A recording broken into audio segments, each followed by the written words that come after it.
choisi Jésus pour guider ma vie. Mon bien-aimé Jésus, il est à moi, je suis à lui. J'ai choisi Jésus pour guider ma vie.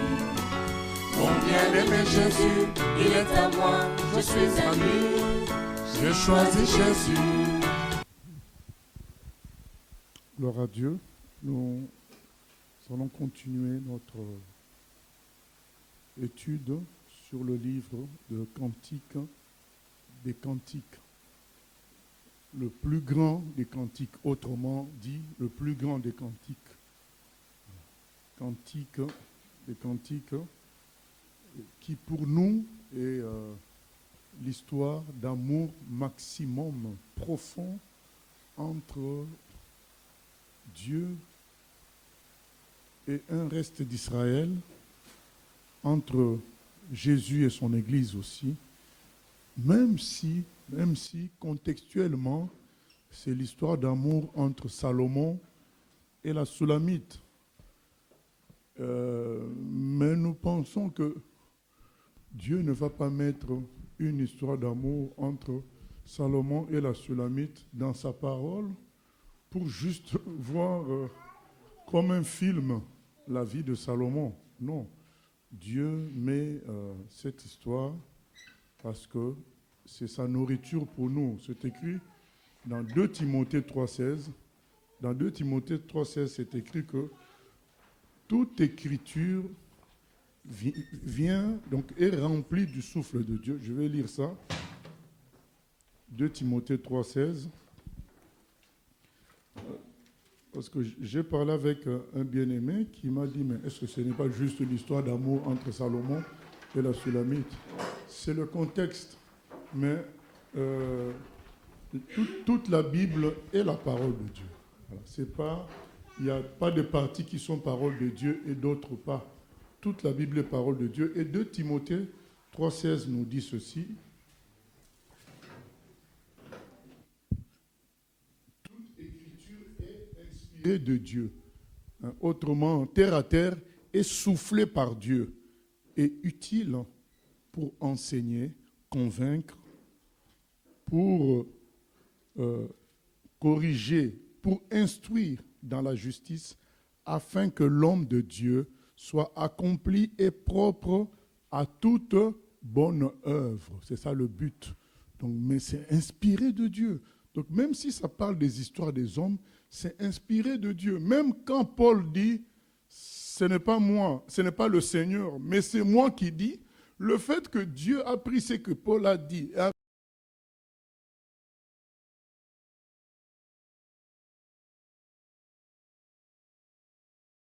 dans une logique d'honnêteté, il n'a pas voulu dire le Seigneur a dit ceci, il a dit c'est moi qui dis. Ben, c'est moi qui dis là, c'est la parole de Dieu. Donc c'est très important de comprendre ces choses, même si ce livre peut dépasser par sa, comment dire, le fait que des détails sont cités terre à terre, mais c'est la parole de Dieu. Dieu n'est pas à sa première surprise. Quand Dieu utilise un livre au désert, dans le livre de Nombre, Dieu utilise un serpent pour sauver. Or, nous savons que le serpent, c'est le symbole spirituel du diable. Mais pourtant, Dieu utilise un serpent dans ce livre-là pour que les gens en fassent une sorte de sculpture, et que les gens, quand ils regardent le serpent qui est accroché en haut, mais ils sont sauvés. Qu'est-ce que Dieu montre par là? C'est après tout lui le créateur de cet animal. Voilà. Donc il est le créateur de cet animal. Même s'il y a des dégénérescences, nous ne devons pas nier non plus le fait que c'est un animal créé par Dieu. Voilà. Tout ce qui vient de Dieu est bon à l'origine, même s'il y a eu la corruption du péché. Et c'est pourquoi, même en ce qui concerne l'amour entre l'homme et la femme, c'est bon tant que c'est dans la pureté de Dieu, dans la volonté de Dieu. Donc, nous avons considéré, puisqu'il y a beaucoup de conséquences mauvaises liées à ça, nous avons pris l'amour entre l'homme et la femme parfois comme une sorte de tabou, comme quelque chose de mauvais, mais c'est faux. Donc le Seigneur, c'est lui qui a institué le mariage. Et du coup, il nous surprend par ce livre Cantique des Cantiques qui donne des détails physiques sur l'homme et la femme. Voilà, donc nous allons continuer. Nous sommes arrivés au chapitre 3.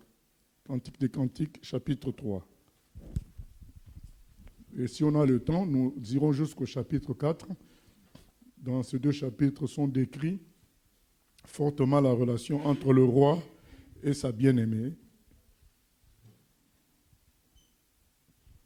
Cantique des Cantiques, chapitre 3, verset 1er. Sur ma couche, pendant les nuits, j'ai cherché celui que mon cœur aime. Je l'ai cherché et je ne l'ai point trouvé. Je me lèverai et je ferai le tour de la ville, dans les rues et sur les places. Je chercherai celui que mon cœur aime. Je l'ai cherché et je ne l'ai point trouvé. Les gardes qui font la ronde dans la ville m'ont rencontré. Avez-vous vu celui que mon cœur aime? À peine les avais-je dépassés que j'ai trouvé celui que mon cœur aime. Je l'ai saisi et je ne l'ai point lâché, jusqu'à ce que je l'ai emmené dans la maison de ma mère, dans la chambre de celle qui m'a conçu. Voilà. Alors, il est dit, j'ai cherché celui que mon cœur aime, je l'ai cherché sur ma couche pendant les nuits et je ne l'ai point trouvé. Ça peut symboliser quoi? Parce que Dieu nous parle à travers tout cela. Ça peut symboliser le fait de chercher le Seigneur dans le confort. Parce tu es sur ton lit, sur sa couche, elle cherche son bien-aimé, mais elle ne le trouve pas.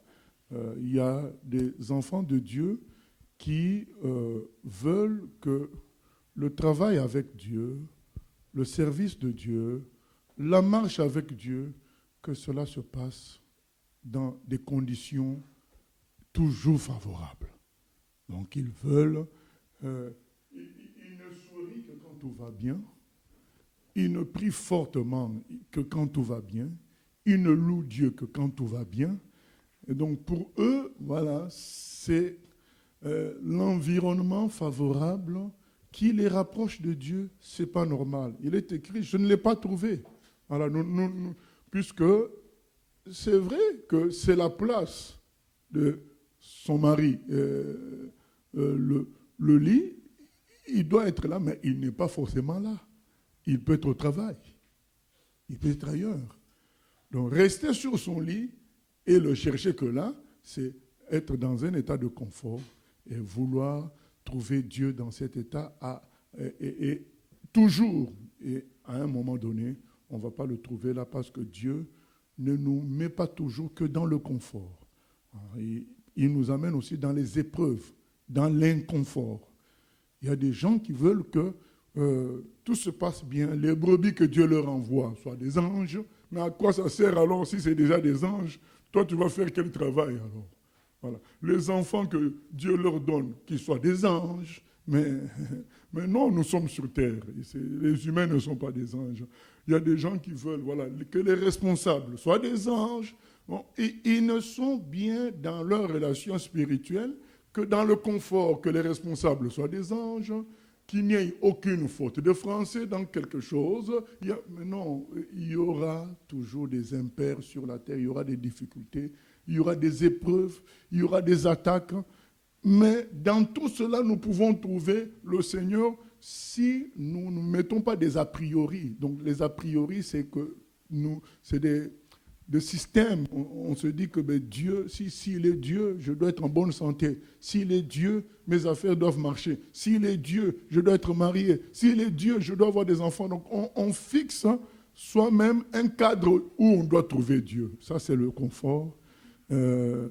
Jésus a dit ceci à Pierre. Quand tu étais jeune, tu te mettais la ceinture, tu allais où tu voulais. C'est ça le confort. Donc c'est nous qui fixons où trouver Dieu, où considérer que Dieu est. Mais il dit, mais quand tu seras dans la maturité, c'est-à-dire quand tu seras vieux, quelqu'un d'autre te mettra la ceinture et t'amènera où tu ne voudras pas forcément. Voilà. Quand maintenant nous sommes dans la maturité spirituelle, c'est Dieu qui nous conduit et qui nous amène pas toujours où nous voulons. Il nous amène parfois dans l'inconfort. Et d'ailleurs, s'il n'y avait pas cet inconfort, qui serait sauvé? Si Dieu n'était que dans le confort, aucun d'entre nous ne serait sauvé. Nous serions vite tombés dans la rébellion comme notre ancêtre Adam. Il est tombé dans la rébellion à cause entre autres à cause du confort constant, à tel point que tu finis par croire que c'est normal, ce n'est pas un cadeau, mais c'est normal. Non. Le confort que nous pouvons vivre dans la vie chrétienne ou sur terre, c'est une grâce. Mais ce n'est pas ce confort-là qui représente Dieu. Dieu est au-dessus de tout cela. C'est pourquoi il va nous amener parfois dans le désert, dans l'inconfort, afin que nous le trouvions quand même là-bas, que nous comprenions qu'il est au-dessus de tout. C'est très important de chercher Dieu à tout moment et le chercher lui-même où il est. Pas comme nous avons décidé qu'il doit être et où il doit être. Voilà, le confort. C'est moi-même qui décide ce que doit être Dieu et où il doit être. Ce n'est pas normal. Il n'était pas dans le lit. Et puis, elle va chercher dans les rues, dans les places, là où il y a le mouvement, quoi. Là où il y a le mouvement. Eh bien, elle ne l'a pas trouvé non plus. Voilà. Là où il y a le mouvement, là où il y a l'ambiance, là où il y a la puissance, là où il y a... elle ne l'a pas trouvé non plus. Donc, certains pensent trouver Dieu là où il y a de l'agitation. C'est là qu'ils sont sûrs que Dieu est là. Nous nous souvenons de l'exemple d'Élie dans son entretien avec Dieu. Et Dieu lui dit, je vais passer par là, tu vas me voir. Et Élie voit la tempête qui bouge, tout ça. Il se dit, ah mais Dieu est là, mais Dieu n'était pas là. Et puis c'était le feu, mais Dieu n'était pas là. Le tremblement de terre, mais Dieu n'était pas là dans tout ce qui s'agitait là, extraordinairement. Et bien finalement, il y a eu un vent doux et léger, quelque chose d'insignifiant. Mais Dieu passait par là. Il était dans ce vent doux et léger. Il y a des gens qui pensent que c'est là où il y a le nombre, là où il y a l'agitation, là où il y a le mouvement, que se trouve Dieu. Non, bien-aimé, Dieu, c'est dans sa parole qu'on le trouve. Si tu crois en sa parole, c'est là que tu vas le trouver. Si tu le prends tel que lui-même il se présente, c'est là que tu le trouves. C'est ainsi qu'il y a des gens qui sont en prison, mais ils ont trouvé Dieu là-bas. J'ai oublié, David Wood s'est converti en prison. Celui qui a toute une chaîne YouTube consacrée à l'évangélisation des musulmans. Il s'est converti en prison, il a trouvé Dieu là-bas. Peut-être c'était la seule place que lui, il pouvait trouver Dieu. C'était en prison. Et qui l'a amené à Christ, c'est un chrétien qui était en prison. Je ne sais pas pourquoi l'autre était en prison, mais c'est un chrétien qui est en prison. Dieu est là où on lui fait confiance qu'il peut être. Donc, on lui fait confiance, on l'appelle, il vient. Ce n'est pas à nous de définir le cadre. Il dit, mais je veux le voir à la montagne, comme il y a certains endroits, dans certains pays, en Afrique, les gens vont prier dans des lieux spécifiques. Je ne dis pas que c'est seulement en Afrique, mais je parle de ce que je connais. Dans des montagnes. Mais, bien aimé, ça c'est... Et il y a des montagnes consacrées comme ça.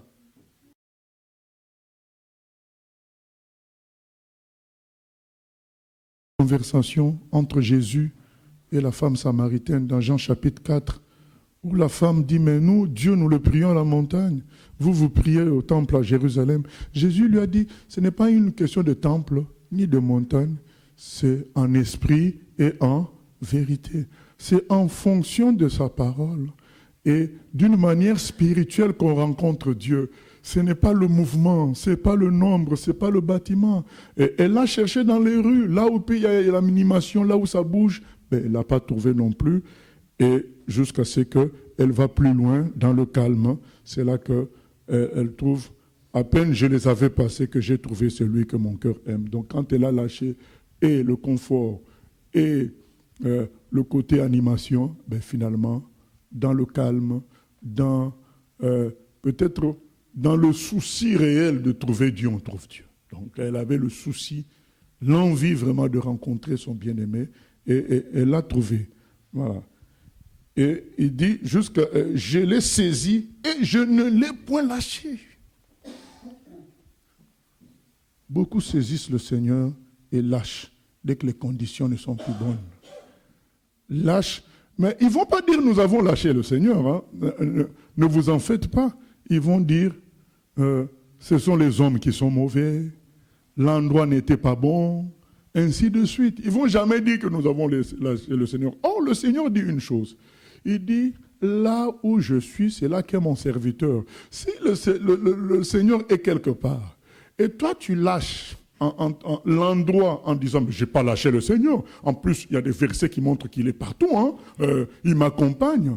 Mais lui, il t'attendait à un endroit. Vous avez bien vu que la bien-aimée ne l'a pas trouvé au lit, hein, ni dans les rues.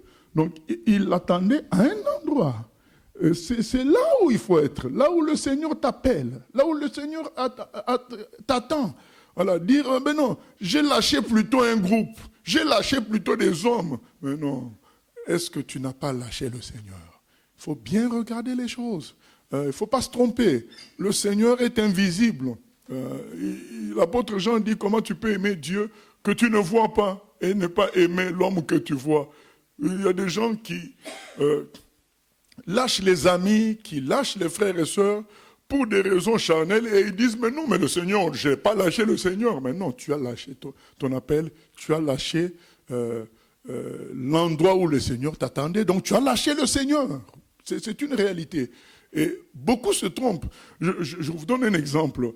Quand Paul persécutait l'Église, quand il a rencontré Jésus sur la route de Damas, Jésus lui a dit quoi? Pourquoi tu me persécutes? Paul n'a pas compris. Mais quand est-ce que moi je t'ai persécuté?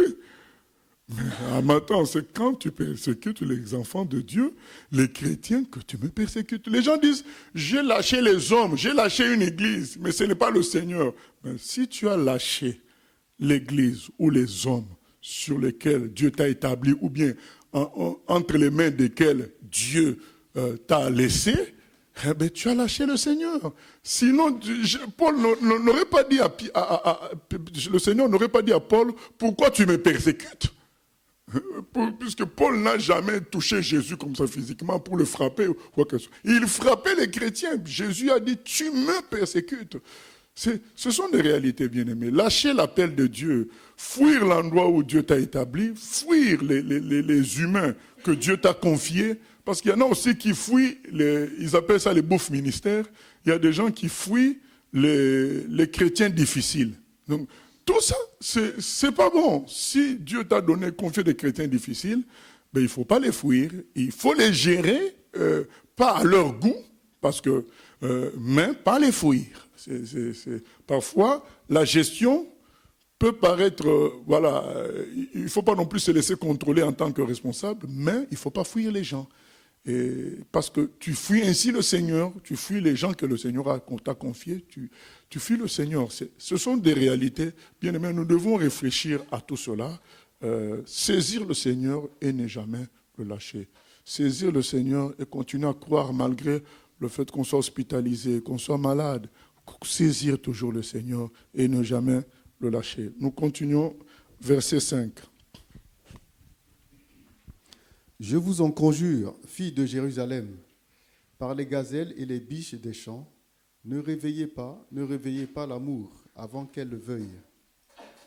Qui est celle qui monte du désert comme des colonnes de fumée, au milieu des vapeurs de myrrhe et d'encens, et de tous les aromates des marchands? Voici la litière de Salomon, et autour d'elle 60 vaillants hommes, des plus vaillants d'Israël. Tous se sont armés de l'épée. sont exercés au combat.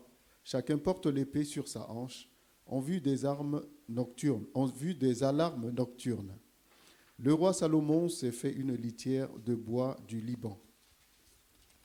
Il en a fait les colonnes d'argent, le dossier d'or, le siège de pourpre. Au milieu est une broderie, œuvre d'amour des filles de Jérusalem.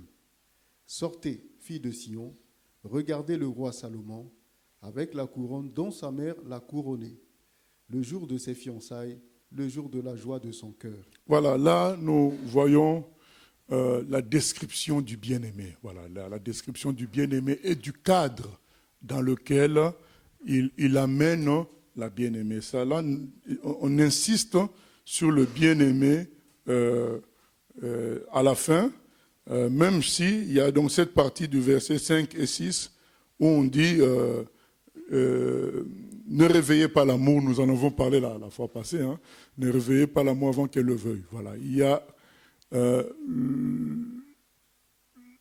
le pronom avant qu'elle ne le veuille, alors que c'est l'amour.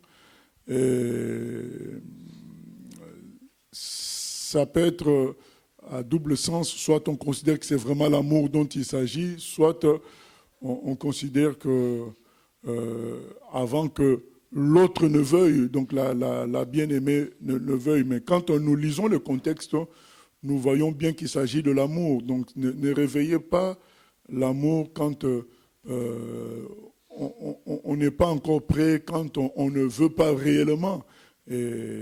Puisque l'amour, après, on ne contrôle pas ça. L'amour entraîne une forme de passion que nous ne gérons pas après. Ça peut être qu'il y a un mot sous-entendu qui est au féminin, qui peut être synonyme de l'amour. Voilà. Mais nous allons encore en reparler, puisque cette phrase-là se retrouve encore dans un autre chapitre et dans un autre verset. Mais toujours est-il que nous en profitons pour dire attention, les sentiments d'amour, que ce soit homme, femme, que ce soit pour un métier, un objet, ça peut dégénérer souvent quand nous n'avons pas vraiment réfléchi avant d'y aller. Tu n'as pas réfléchi avant d'entrer dans un métier et c'est ce métier-là qui va te faire quitter le Seigneur. Tu n'as pas réfléchi avant d'entrer dans une relation. Après, pour faire marche arrière, on est comme envoûté. Voilà. L'amour, c'est comme un envoûtement qui t'entraîne. Il y a des gens qui ne mangent plus. Qui ne mangent plus. Tu commences à faire des régimes pour plaire à l'autre. Nous, pendant qu'on mange peut-être les ribs, les côtes, tout ça, toi, tu es toujours à la laitue comme une tortue. Donc, c'est parce que l'amour t'entraîne. L'amour t'entraîne et tu ne manges plus. Il faut que je maigrisse pour plaire. Voilà, mais c'est ça la réalité. Donc, c'est pourquoi il faut réfléchir à 2 fois avant d'aller. Donc, c'est-à-dire te dire, ça c'est le mariage, une fois pour toutes. Mais quand on y va avec hésitation, on ne sait pas trop, attention, tu peux être piqué à un moment donné, tu ne te rends plus compte, tu es entraîné. Et c'est toutes sortes de sacrifices. Avant, tu te coiffais 1 fois par mois, ça devient 2 fois par semaine. Voilà. Et voilà, on est entraîné et on ne gère plus. Voilà. Il faut vraiment réfléchir, ne pas réveiller les choses avant. Oui.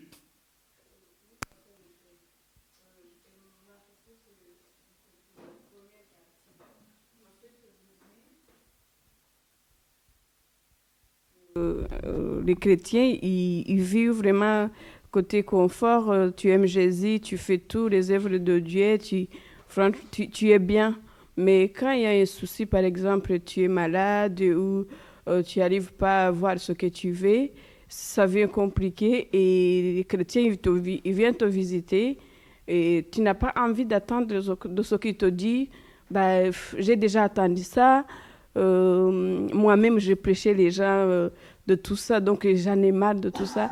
Et donc, on voit la personne, c'est comme s'il est tenté de sortir dans la vérité, et pourtant, avant, la Bible, c'était sa vie, la prière, c'était sa vie. Et qu'est-ce qui empêche que, en sachant que le Seigneur nous dit, j'ai vaincu ça, n'ayez pas peur, je suis avec vous, je vous accompagnerai, tout. On le sait, mais pourquoi dans ce moment difficile, on n'arrive pas à réagir, de penser des choses d'avant que tu vivais de bien, tu étais heureux avec le Seigneur, mais ce moment de compliqué, tu oublies tout et tu jettes même les chrétiens, que c'est parce que vous ne connaissez pas ça. C'est comme si on n'a pas vécu. Oui, il y en a qui disent, voilà, toi tu n'as pas encore perdu ta mère, voilà, tu ne peux pas comprendre ce qui m'arrive. Voilà, donc c'est ça. Et au final, où est-ce qu'il va si, par exemple, il peut décéder dans ce moment de complication? Est-ce que, j'ai pas compris? Si c'est quelqu'un qui était dans l'épreuve de maladie, oui. Par exemple, il peut mourir. Si elle décède dans cette situation-là, oui. Ça dépend. Si c'est un vrai enfant de Dieu, Dieu va l'amener à la repentance. Mais si ce n'est pas c'était pas un vrai, Dieu dévoile qui il était vraiment en ce moment-là. Voilà. Donc c'est ça. Donc ça ne veut pas dire qu'il n'aimait pas le Seigneur quand même, malgré ça. C'est ce que je dis. Donc si c'est un enfant de Dieu, il finira par se repentir de sa colère. Mais si ce n'est pas un enfant de Dieu, Dieu nous montre qui était réellement la personne. Donc comme Judas, donc Dieu a montré réellement qui il était par son comportement final. Voilà. Mais toujours est-il que beaucoup de gens, effectivement, quand les difficultés viennent, ils oublient complètement tout ce que le Seigneur a fait de bien. Ils oublient complètement tous les autres versets qui nous prédisent des difficultés, des tribulations. Vous connaissez des tribulations, Jean 16, 33. Ne craignez pas, j'ai vaincu le monde. Voilà. Jacques nous parle de l'épreuve dans 1 Jacques 1, 2 à 4. Ne soyez pas déstabilisés par l'épreuve, mais il faut que l'épreuve atteigne son objectif. L'apôtre Pierre nous dit même que l'épreuve a le prix de l'or. Et 1 Pierre 4, 1 nous dit, celui qui sait souffrir en a fini avec le péché. Finalement, les gens ont pris certains versets, ils ont mis en dessous du matelas, et c'est les versets de confort qu'ils mettent en avant pour accuser Dieu, pour dire, mais finalement, il n'a pas réalisé sa parole. Et alors qu'il y a plein d'autres passages où le Seigneur promet la difficulté, mais sa présence et sa paix dans cette difficulté-là. Donc et certains vont dire, mais moi-même je suis prédicateur, je connais ce que tu me dis, tu ne m'apprends rien du tout. Oui, mais c'est là que l'orgueil des uns et des autres se manifeste, parce qu'on a beau connaître les choses, mais quand quelqu'un d'autre nous le dit, ça vient plutôt avec la puissance du Saint-Esprit pour nous convaincre, pour nous travailler. Voilà. Voilà, donc après, Salomon est décrit, voilà, son environnement est décrit, la litière de Salomon, et autour d'elle, 60 vaillants hommes. La litière de Salomon symbolise la présence de Dieu. Donc, Dieu nous amène dans une litière. Donc, en français, on appelle aussi ça palanquin, donc une sorte de lit, comme une sorte de voiture, quoi. Et il nous amène dedans et il y a une sécurité. Il y a des vaillants soldats des plus vaillants, verset 7, voici la litière de Salomon, et autour d'elle 60 vaillants hommes, des plus vaillants d'Israël, tous sont armés de l'épée. Lorsque nous sommes avec Dieu, nous avons cette sécurité-là. Les anges sont autour de nous, l'Esprit de Dieu nous environne, nous pouvons être dans l'assurance. Il en a fait des colonnes d'argent, les dossiers d'or, le siège de pourpre. Voilà, nous sommes dans la bénédiction, dans la gloire. Au milieu est une broderie, œuvre d'amour des filles de Jérusalem. Voilà, donc il y a la présence de Dieu, c'est tout ça. C'est une œuvre de broderie. Nous devons en être conscients. Ne prenons pas ce que nous sommes en train de lire comme poétique, c'est beau, c'est pour faire beau, c'est pas pour faire beau. C'est la réalité. Quiconque fait confiance en Dieu, quiconque entre dans une relation qu'on est en train de décrire avec Dieu, une relation d'amour profonde, ben, il est comme la bien-aimée de Salomon dans une litière, dans un palanquin, entouré de vaillants soldats qui protègent, entouré des filles de Jérusalem qui entretiennent tout cela. Et le meilleur, c'est qu'on dit, le siège de pourpre au milieu est une broderie, œuvre d'amour. C'est l'amour qui est dedans, l'amour de Dieu qui est dans cette présence-là. Et nous sommes bien, mais ça demande à être dans cette relation d'amour. Parce que beaucoup vont dire, mais bon, je n'ai pas senti ça, mais est-ce que ton choix de Dieu est une vraie relation d'amour telle que Salomon est en train de décrire? C'est le grand enseignement de cette parole. Notre relation avec Dieu doit être une relation d'amour. C'est ce que nous avons dit le premier jour. L'amour a triomphé du mal. L'amour triomphe du mal. Ce ne sont pas les avertissements, mais c'est comment dire, l'enfer. Ce n'est pas la peur de l'enfer qui va nous rapprocher de Dieu, mais c'est l'amour pour lui-même. Et il nous a montré une relation d'amour profonde qui produit cet environnement-là. Un lit extraordinaire, entouré d'une protection formidable. Mais beaucoup ne vivent pas cela parce qu'ils sont encore dans une relation d'esclaves juste à maître, dans une relation juste de collaborateurs comme ça, alors que Jésus dit, je ne vous appelle plus serviteurs, mais amis. Il n'y a pas encore cette profonde relation d'amour où on vit pour Dieu, par amour et non pas dans une logique de système religieux où je suis le meilleur parce que je m'habille de telle manière, je vais au temple chaque jour. Non, ça c'est un système. Mais là c'est l'amour où je vis pour mon bien-aimé. Mon bien-aimé est à moi et moi je suis à lui.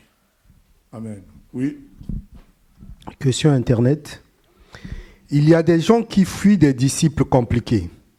Parfois certains ne réalisent pas ou encore ne reconnaissent pas le rôle que joue celui-là qui est le responsable de leur groupe. Que faire dans le cas où on ne reconnaît pas notre rôle de responsable? Lorsqu'on ne reconnaît pas notre rôle de responsable, nous devons nous comporter juste comme des amis, comme des humains bienveillants envers les gens qui nous entourent, dont nous devrions être les responsables en pratique, dont nous devons laisser le temps que le Saint-Esprit les convainc que nous sommes leurs responsables. Nous ne devons pas nous imposer, dire je suis appelé, je suis ton... Non, non. Nous devons vivre notre vie dans une bienveillance envers ces personnes, c'est tout, sans chercher à leur donner des conseils parce qu'ils ne vont pas écouter. Mais nous observons, nous sommes prêts à les aider quand ils nous sollicitent et tout, mais nous ne nous présentons pas, nous ne donnons pas de conseils, nous ne donnons pas des instructions, puisque nous avons bien compris que dans leur cœur, nous ne sommes pas leurs responsables. Nous observons jusqu'à ce que le Saint-Esprit les convainc, parce que c'est écrit, mes brebis entendent ma voix et elles me suivent. Donc si quelqu'un, Dieu nous a établi son responsable, il fera que cette personne comprenne cela et nous suive. Nous continuons. Chapitre 4. Que tu es belle, mon ami, que tu es belle. Tes yeux sont des colombes derrière ton voile. Tes cheveux sont comme un troupeau de chèvres, suspendus au flanc de la montagne de Galade. Tes dents sont comme un troupeau de brebis tondues, qui remontent de l'abreuvoir. Toutes portent des jumeaux, aucune d'elles n'est stérile. Tes lèvres sont comme un fil cramoisi, et ta bouche est charmante. Ta joue est comme une moitié de grenade derrière ton voile. Ton cou est comme la tour de David, bâtie pour être un arsenal. 1000 boucliers y sont suspendus, tous les boucliers des héros. Tes deux seins sont comme deux fans, comme les jumeaux d'une gazelle qui paissent au milieu des lys. Avant que le jour se rafraîchisse et que les ombres fuient, j'irai à la montagne de la myrrhe et à la colline de l'encens. Tu es toute belle, mon ami, et il n'y a point en toi de défaut. Il n'y a point en toi de défaut. C'est l'un des messages les plus importants d'aujourd'hui. Un message choquant. Il y a une description de du corps de la Sulamite. Et cette description, bien sûr, elle est physique, mais elle est en même temps spirituelle, parce que, comme nous avions vu dans le livre d'Ecclésiaste, lorsqu'à un moment donné, le corps d'un vieillard a été décrit, ben, on a vu le rapprochement avec les réalités spirituelles. De même aussi, les yeux sont comme des colombes, ça montre l'innocence dans les yeux d'une telle personne. C'est la Sulamite, elle était innocente dans son regard, voilà, un regard pas de convoitise, mais un regard de simplicité, de transparence. Donc, pas d'arrière-pensée dans ce regard. Tes cheveux sont comme un troupeau de chèvres suspendus au flanc de la montagne de Galade, ce qui montre une forme de prospérité, de richesse, des chèvres qui sont suspendues sur la montagne des dents, comme un troupeau de brebis tondues. Les brebis tondues, c'est l'innocence également, mais tout ça dans la prospérité et la gloire. Voilà, tout ça, c'est des images de la relation entre Dieu et un reste d'Israël, entre Jésus et son Église. Voilà, c'est une relation de gloire, de prospérité. Et tout ça finit par tu n'as pas de défaut. Il n'y a point en toi de défaut. Nous savons, nous, que la perfection ne se trouve pas sur terre. Donc, même s'il y a des choses qui sont très, très belles, elles ont toujours un défaut. Mais pourquoi là, on peut dire de quelqu'un qui n'a point de défaut? C'est faux. Parce que si vous demandez à cette personne-là, elle dira « j'ai des défauts ». Donc, même les gens que nous admirons dans leur métier, dans leur beauté, dans leur talent, eux, ils diront « ah, mais si j'avais, par exemple, en parlant de tennisman, si j'avais un coup droit comme un tel, ça serait encore parfait. » Donc, lui, il trouvera toujours qu'il y a un défaut. Il y a des défauts. Donc, il y a toujours des défauts. Mais là, c'est dit, tu n'as pas de défaut. Il n'y a point en toi de défaut. Bien-aimé, c'est comme ça que Dieu, c'est comme ça que Jésus voit l'Église. C'est choquant, mais c'est la réalité. C'est choquant parce que quand nous nous regardons en nous-mêmes, nous disons, mais c'est pas possible. C'est faux. Non, ce n'est pas faux. C'est comme ça que Dieu voit son Église. Vaut mieux dire, Seigneur, explique-moi, aide-moi à comprendre, plutôt que rejeter ce qui est écrit dans la parole de Dieu. Il dit, en toi, il n'y a point de défaut. Je me souviens une fois, j'ai lu dans un des livres de Richard Rembrandt, lui, quand il allait à l'église, il trouvait l'église un peu froide à son goût. Il trouvait les frères et sœurs pas très engagés, pas très déterminés. Il voyait toutes sortes de défauts chez les uns et les autres, quoi. Vous vous souvenez même qu'il avait même prié pour retourner en prison et Dieu l'avait ramené en prison. Mais un jour, il a eu une vision. Et dans cette vision, il voyait son église, leur église locale. Et il voyait comme Jésus avec des anges dans leur église locale. Déjà, il aurait eu du mal à croire que dans cette église-là qui ne semblait pas trop, où il n'y avait pas des gens vraiment engagés, il aurait eu du mal à croire que Jésus était là. Eh bien, il était surpris de voir que Jésus était là. Et puis quand il venait un frère que nous traitons peut-être de cow-boy fatigué, spirituellement, il entrait et Jésus disait à l'ange, « Ah ben tiens, il est là !» Avec joie. Il a été surpris ce jour-là de voir comment Jésus voyait chaque frère et sœur. Alors que lui, en tant qu'humain, il voyait tellement de défauts. Mais l'autre, il vient toujours une minute en retard. L'autre, mais ce jour-là, à chaque fois qu'un venait, c'est comme si Jésus disait à un ange, tiens, il vient d'arriver, mais avec joie. Et aujourd'hui, quand je lis ce verset qui dit, mais il n'y a pas de défaut, je comprends. C'est comme ça que Jésus nous voit. Maintenant, vous allez dire, mais c'est pas vrai, on a des défauts. Oui, mais c'est qui regarde? On ne parle pas de notre regard à nous. On parle du regard de l'amoureux. On parle du regard de l'amoureux. Un grand amoureux ne voit plus de défauts. Il prend tout. Bien sûr, il y en a aussi qui font semblant, mais on ne parle pas de ça. Mais on parle vraiment de la sincérité.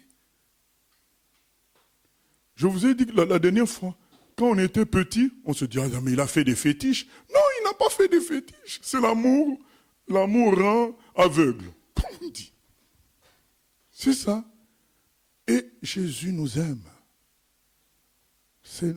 Et lui, il est content. Des frères et sœurs que nous, on trouve un peu boiteux là, mais lui, il les aime. Et il est content quand ils viennent au culte. Tu dis, ah ben il est là. Il est venu peut-être 30 minutes avant la fin, mais il est là. Ah, mais nous, on est en colère encore. Mais Jésus, lui, il est content. Il ne voit pas de défaut. Vous avez dit, mais alors comment se corriger? Oui, l'Esprit Saint est là pour corriger tout ça. L'Esprit Saint va te convaincre que ce n'est pas bon de venir en retard. Mais l'amoureux, lui, il t'aime. C'est tout. C'est comme ça. L'Esprit Saint va te dire c'est pas bon, ta façon de t'habiller. Mais l'amoureux dira, mais c'est mon bien-aimé, c'est ma bien-aimée. Voilà. C'est compliqué à comprendre tout ça parfois, mais que l'Esprit nous explique. Mais c'est écrit. Voilà. Il n'y a point de défaut. Voilà. Lui, il est content.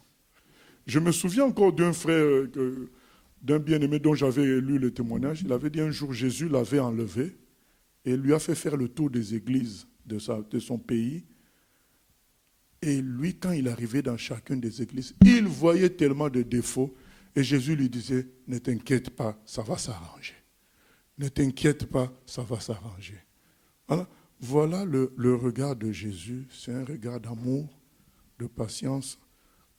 Et moi, je vois parfois le comportement de certaines mamans par rapport à leurs enfants. Même quand ils font des bêtises, elle sourit. Tout le monde se fâche, mais la maman sourit des bêtises. Donc, au fait, elle voit, mais tiens, il peut faire des bêtises, elle est contente. Il peut sauter, il peut tout casser, elle est contente. Mais c'est inexplicable, c'est l'amour. Eh bien, c'est comme ça. Nous, on voit tous les défauts, hein, mais la maman, pas du tout.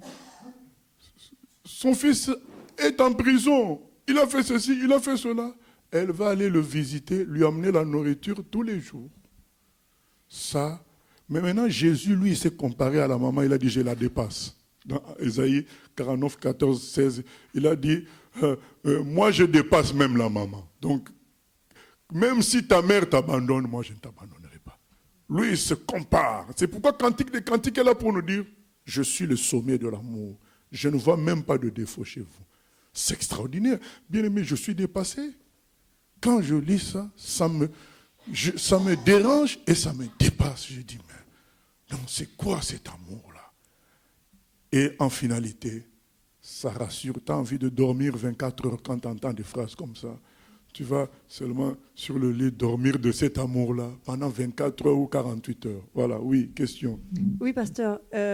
Bon, j'essaye de comprendre un petit peu ce que tu veux dire, mais pourquoi alors le Seigneur nous reprend régulièrement dans sa parole en disant bah, tu es tiède, je te vomirai, en disant bah, tu te crois vêtu, mais en fait tu es nu. Comment faire alors cette différence-là? Oui, mais c'est ce que j'ai dit tout à l'heure. L'Esprit Saint nous reprend tout le temps d'ailleurs. Il nous conduira dans toute la vérité. Il nous montre même des défauts que les autres ne voient pas. Mais Jésus est dans le rôle de l'amoureux. Il est. Donc nous devons accepter son rôle d'amoureux et accepter en même temps le rôle du Saint-Esprit de nous convaincre de péché, de justice et de jugement. Il faut accepter tout de Dieu. Oui. Mais du coup, il faut quand même être dans une relation sincère avec le Seigneur, parce que beaucoup peuvent se dire, bah, moi je reste comme ça, parce que de toute façon, le Seigneur me voit parfait. Non, le Saint-Esprit va les embêter. Toujours. Il ne se taira pas. Mais en même temps, ils auront l'assurance et la paix de l'amoureux. Ils savent que Hein, vous savez le fameux verset, mon bien-aimé est à moi, je suis à lui. Non, nous étions habitués à je suis à lui, mais là le verset dit mon bien-aimé. Donc lui aussi est à nous. Donc ça ne sera pas comme ces chrétiens qui vont se torturer pendant 5 jours parce qu'ils ont péché la veille. Non, ils savent que le bien-aimé les aime toujours. Ils se répandent et s'attachent à leur bien-aimé, ils ne le lâchent pas. Il y en a qui lâchent Jésus le temps de devenir bon. Hein, mais ça risque d'être définitif. Non. Celui qui comprend ce que nous sommes en train de lire, il sait que Satan n'a qu'à parler comme il veut. Mon bien-aimé est à moi. Voilà. Donc cet amour-là, doit en retour nous amener à aimer encore davantage le Seigneur. Bien sûr. C'est ça la différence, c'est que là maintenant, tu vas vivre par amour et non plus par la loi. Par amour. Je disais cet après-midi que quand je vois les photos qu'il y a sur les paquets de cigarettes, je comprends vraiment que nous ne pouvons être sauvés par amour pour Dieu et par le refus du mal. Parce que ces photos-là sont tellement horribles, mais les gens achètent ces paquets et fument quand même. Est-ce que vous avez déjà vu les photos qu'il y a aujourd'hui sur les paquets de cigarettes? Ça fait peur. Ça donne envie de vomir. C'est des poumons malfamés, pourris. Voilà. Ça fait peur, mais les gens continuent à acheter. C'est là que tu comprends que ce n'est pas la peur des conséquences du mal qui peut changer une personne. C'est vraiment l'amour pour le bien, l'amour pour la vérité. Et donc, quand maintenant tu es dans une relation d'amour avec Dieu, c'est là que tu grandiras vraiment.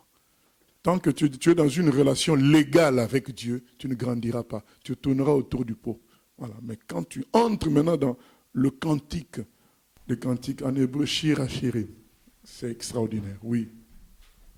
Question Internet. Est-ce que le regard sans défaut de l'amoureux concerne aussi les chrétiens qui ont dévié de la vérité, c'est-à-dire évangile de prospérité et autres?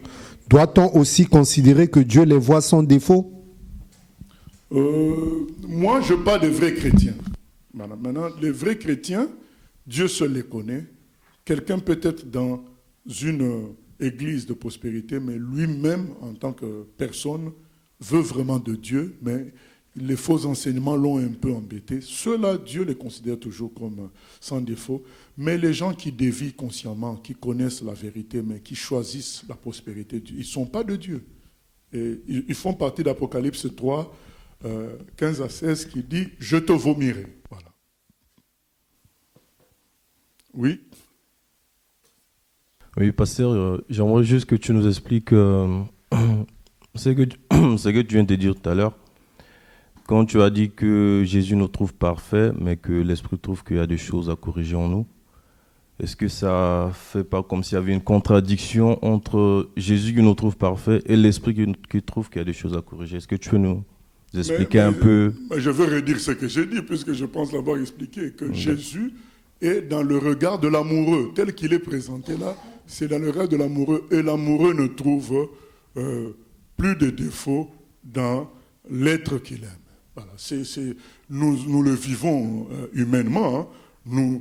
Parfois, nous sommes là à critiquer notre cousin qui est esclave de sa femme. Nous, on trouve toutes sortes de défauts chez sa femme, mais lui, il trouve, quand il parle de sa femme, c'est comme s'il parlait de Dieu. Voilà, donc nous sommes témoins du comportement de l'amoureux. Voilà, donc c'est ce comportement qu'a Jésus. Donc, il voit les vrais chrétiens comme sans défaut. Par contre, son Esprit Saint va toujours trouver des choses à corriger pour préparer l'épouse aux noces de l'agneau, là où elle doit y entrer avec la perfection. Pour le moment, l'épouse est considérée comme la maman considère un enfant. Mais pour le mariage final, cette épouse-là sera rendue parfaite par l'action du Saint-Esprit. Est-ce qu'on peut comparer le verset en question avec le verset quand on voit Balaam qui est envoyé par Dieu après sa discussion avec Balak, il voit Israël et dit que je n'aperçois en Israël aucune faute. Est-ce que c'est... C'est cela, ça fait partie de cette même logique-là.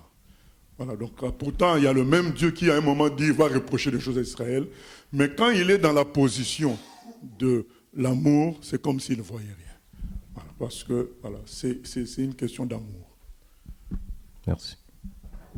Ok, nous continuons. Verset 8.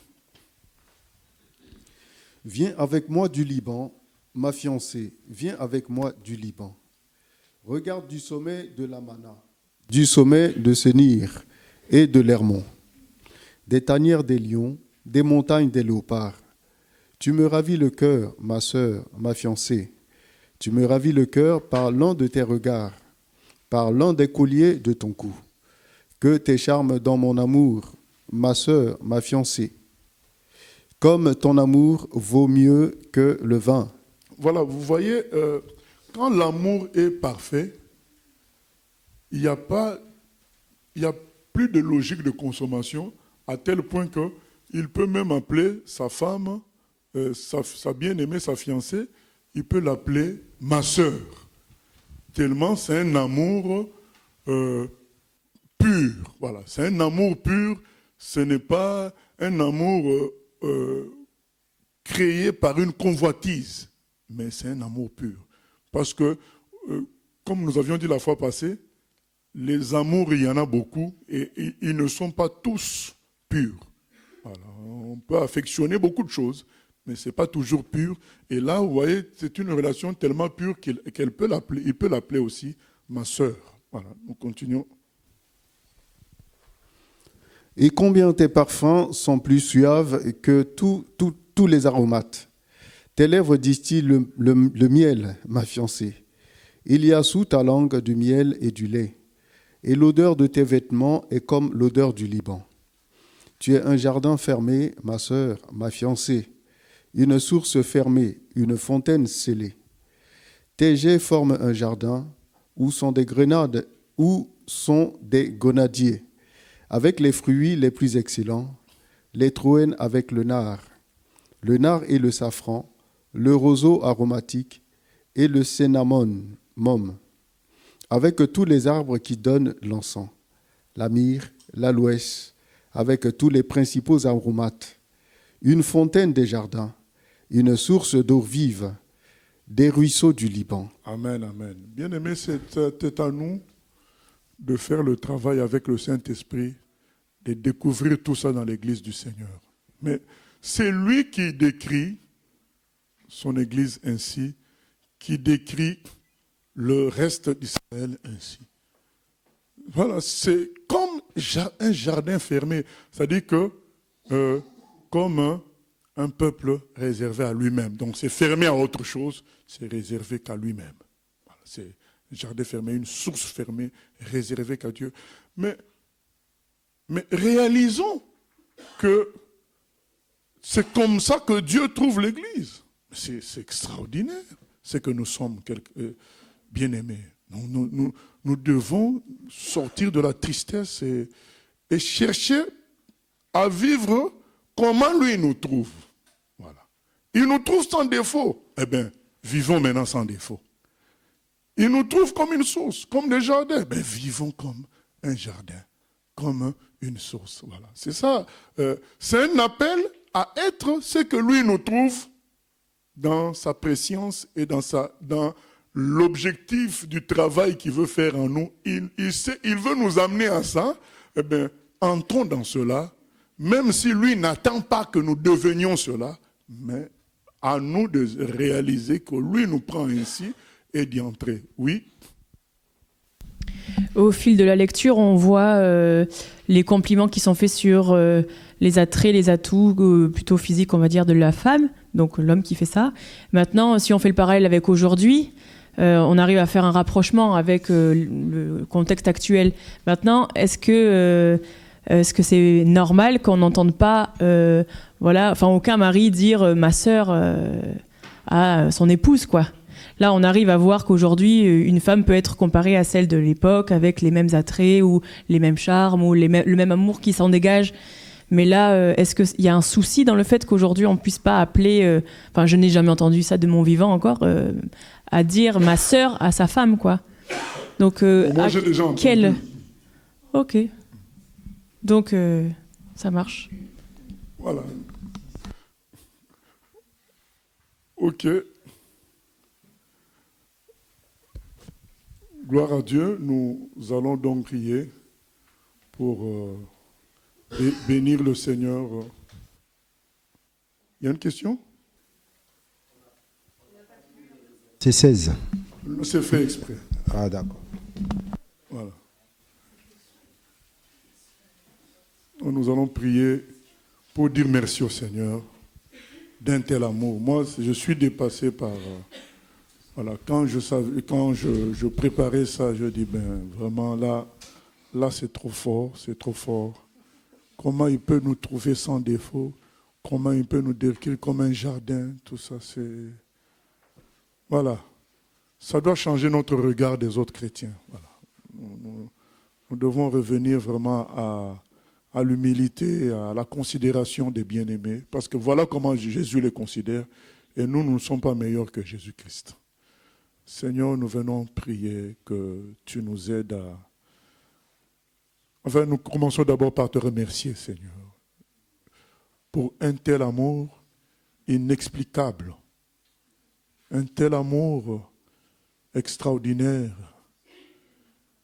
qui ne peut venir que d'un être bon. Je comprends pourquoi c'est dit que tu es amour. C'est écrit dans 1 Jean 4, Seigneur.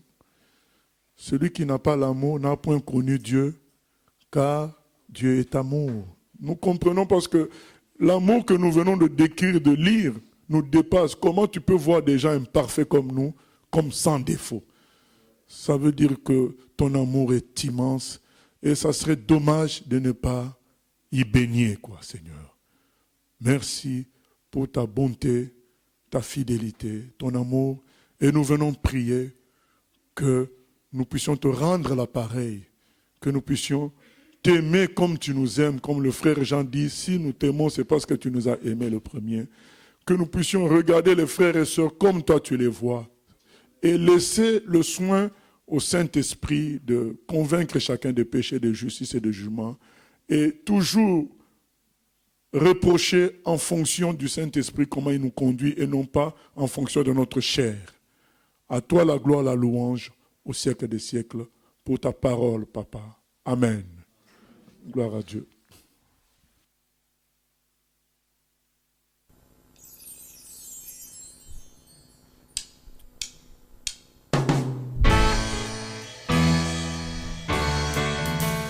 J'ai choisi Jésus pour guider ma vie. Mon bien-aimé Jésus, il est à moi, je suis à lui. J'ai choisi Jésus pour guider ma vie.